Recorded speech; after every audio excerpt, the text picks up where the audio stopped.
Ammamma 7th anniversary sale. Win iPhone 17 and 776 crazy gifts. Support చేయండి dosa batter ఫ్రీగా పొందండి.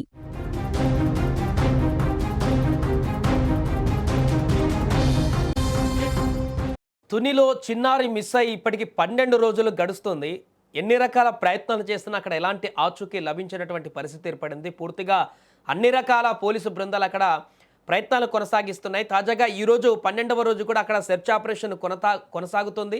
And అలాగే అక్కడ ఉదయం చూసాం కొంతమంది మహిళలు అక్కడ ఒక గుడిలో పాప దొరకాలని పూజలు చేసేటువంటి పరిణామాన్ని కూడా చూసాం. తాజాగా ఈ యొక్క తుని ఎక్కడైతే పాప తప్పిపోయిందో, ఎక్కడైతే మిస్ అయిపోయిందో ఆ పామాయిల్ తోట వద్దకి, ఆ సంఘటనా స్థలానికి ఆంధ్రప్రదేశ్ హోంమంత్రి అనిత అక్కడికి చేరుకోవడం జరిగింది. పూర్తిగా తల్లిదండ్రులకు ఒక భరోసా ఇచ్చారు. 12 రోజులు అవుతుంది. ఆ తల్లిదండ్రుల ఆవేదన, ఆ తల్లిదండ్రులు పడుతున్నటువంటి ఆ బాధ అందరికీ తెలుసు కాబట్టి ఒక మహిళగా హోంమంత్రి అనిత అక్కడికి చేరుకొని ఆ తల్లిదండ్రులను పలకరించి వారికి భరోసానిచ్చి ఎట్టి పరిస్థితుల్లో పాప దొరికే వరకు కూడా సెర్చ్ ఆపరేషన్ కొనసాగుతూనే ఉంటుంది. అధైర్యపడద్దు, ఖచ్చితంగా పాప ఆచూకీని తెలియపరిచే విధంగా ముందుకు వెళ్తామంటూ కూడా వారికి ఒక భరోసా ఇచ్చి వారిని ఆదుకునేటువంటి ప్రయత్నం చేసింది హోంమంత్రి. ఆ తర్వాత ఆ పరిసర ప్రాంతాల్లో పాప ఎక్కడ మిస్ అయిందో అక్కడ చూసి లొకేషన్ని ఆ అధికారులతో, పోలీసు అధికారులతో కూడా మాట్లాడి ఏ విధంగా కొనసాగుతున్నాయి సెర్చ్ ఆపరేషన్కి సంబంధించిన వివరాలు కూడా తెలుసుకొని, అండ్ అలాగే నిన్న పోలీసులు కొన్ని బొమ్మలు పెట్టి అక్కడ మన క్రూర మృగాలు ఉంటే మళ్ళీ రావడం కోసమని రక్తపు మార్కాలతోటి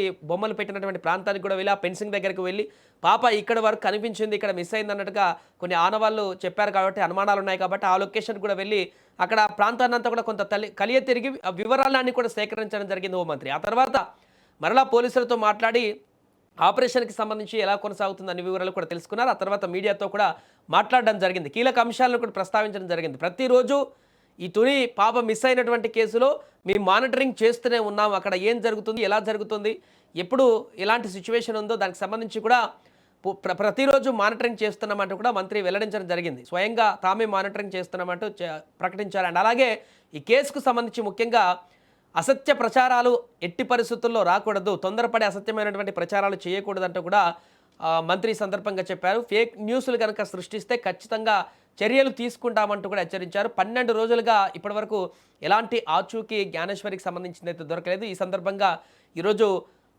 ఏపీ హోంమంత్రి అక్కడికి వెళ్ళి నేరుగా ఆ సంఘటనా స్థలానికి వెళ్ళి పాప ఆచూకీ ఎక్కడ గల్లంతైందో ఆ ప్రాంతాన్ని అంతా కూడా పరిశీలించి, ముఖ్యంగా తల్లిదండ్రులు మనందరికీ తెలిసిందే 12 రోజుల నుంచి వారు ఎంత మానసిక వేదనకు గురవుతున్నారో మనందరికీ తెలిసిందే. చేతిలో ఒక చంటి బిడ్డను పెట్టుకొని ఇంకొక చిన్న పాప 2 ఏళ్ల పాప కోసము వారు 1000 కళ్ళతో ఎదురు చూస్తున్నటువంటి పరిస్థితి. ఎప్పుడు పాప తిరిగి వస్తుంది, ఎప్పుడు పోలీసులు ఇన్ని ఆపరేషన్లు ఇంత ప్రయత్నాలు చేస్తున్నారు కానీ పాప ఆచూకీ లభించట్లేదే అనేటువంటి బాధ వారిని తీవ్ర ఆందోళనకు గురి చేస్తున్న సందర్భంలో వారిని పరామర్శించి వారికి ఒక భరోసానిచ్చి ధైర్యం చెప్పి హోంమంత్రి అక్కడ మొత్తం సంఘటనను కూడా మరొకసారి తిలకించినటువంటి పరిస్థితి ఏర్పడింది.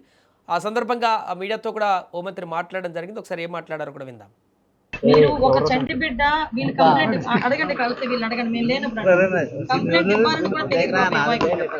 కంప్లైంట్ ఇవ్వకుండానే డిపార్ట్మెంట్ ఇన్వాల్వ్ అయ్యి ఒక చంటి బిడ్డ కనిపించలేదని డిపార్ట్మెంట్ ముందుకు వచ్చి ఆ రోజు నుంచి ఈ రోజు వరకు నిద్రాహారాలు మాని దగ్గర కొండని 2-3 సార్లు ఎక్కి దిగారు ఎన్డీఆర్ఎఫ్ టీము, ఫారెస్ట్ టీము.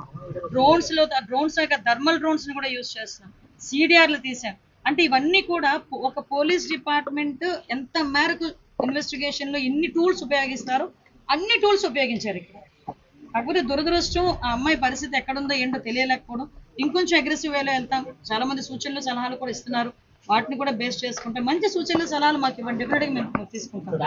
తెలిస్తే కనుక మాకు చెప్పండి, మేము కూడా దాన్ని టెక్నికల్ గా నేను ఆ విషయం కూడా వీళ్ళనే అడిగానమ్మా. మీకు ఎవరైనా అనుమానాస్పదంగా ఈ 4-5 రోజుల్లో మీ ఇంటి వైపు రావటం కానీ ఏదైనా సీసీటీవీ కెమెరాస్ లో పట్టడం కానీ చూసారా అంటే డిపార్ట్మెంట్ యాక్చువల్గా మనకన్నా చాలా ఒక స్మార్ట్ గా ఆలోచిస్తారు. ఎందుకంటే వాళ్ళు డ్యూటీ ఇన్వెస్టిగేషన్. సో వాళ్ళు ఇంచుమించుగా 10 రోజుల ముందు నుంచి కూడా ఈ బ్యాక్ సీసీటీవీ కెమెరాస్ అన్ని కూడా వాళ్ళు చెక్ చేస్తున్నారు. చెక్ చేస్తే కూడా ఎక్కడ కూడా అనుమానాస్పదంగా లేదు. ఈ అమ్మాయి చాలా ధైర్యంగా చెప్తుంది, ఎవరు రారమ్మా, రాత్రులు కూడా అతను లేకపోతే నేను పిల్లల్ని వేసుకుని ఒక్కదాన్నే పడుకుంటాను. అలాగే ఈ రోజు వరకు ఎటువంటి క్రూర మృగాలు ఇటువైపు వచ్చిన దాఖలాలు కూడా లేవు. కొన్ని పెద్ద పైథాన్ స్టెప్లు ఏదైనా అలా వచ్చినాయి అంటే ఎప్పుడు కూడా అలాంటి లేవేమో, చిన్న పాములు కనిపిస్తాయి తప్పించి. ఇంచుమించుగా వీళ్ళు 30 సంవత్సరాల నుంచి ఇదే ప్లేస్ లో ఉంటున్నారు.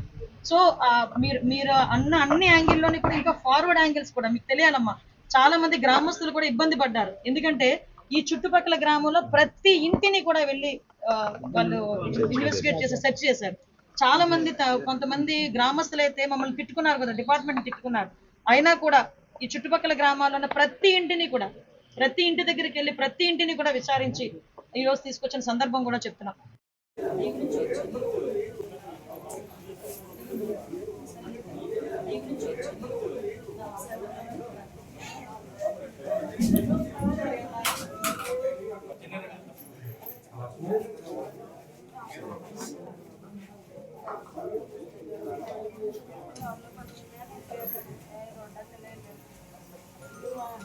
అమ్మాయి కూడా ఆ టైంలోనే ఆపుకుంటే అమ్మాయి కూడా ఆ టైంలో ఇలా ఆడుకుంటుందో లేదంటే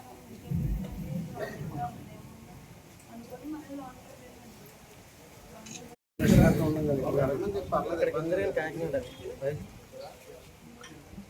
అవి చేయవద్దు ఇంకా